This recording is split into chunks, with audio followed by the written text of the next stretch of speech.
Chittagong medical college হাসপাতালে বকশিশ না দেওয়ায় এক নবজাতকের অক্সিজেনের পানি সরবরাহ বন্ধ করার অভিযোগ উঠেছে এক ওয়ার্ড বয়ের বিরুদ্ধে।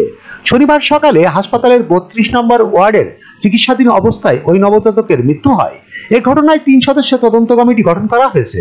কমিটিকে ১ সপ্তাহের মধ্যে প্রতিবেদন দিতে হবে। নবজাতকের বাবা বেলাল উদ্দিন অভিযোগ করে বলেন, শনিবার সকাল 10টায় আমার বাচ্চাটি স্বাভাবিক আচরণ করছিল এবং খেলা করছিল।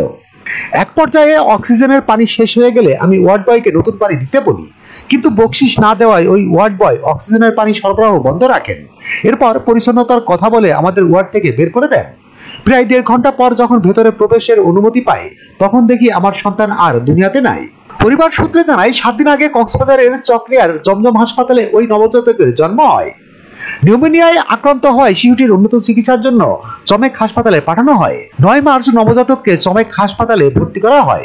চমেক হাসপাতালের পরিচালক ব্রিগেডিয়ার জেনারেল মোহাম্মদ তাসলিম উদ্দিন সাংবাদিকদের বলেন, শিশুটিকে মুমূর্ষ অবস্থায় হাসপাতালে ভর্তি করা হয়েছিল।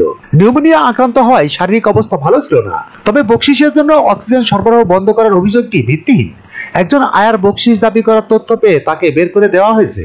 এছাড়া ঘটনা তদন্তে কমিটি গঠন করা হয়েছে।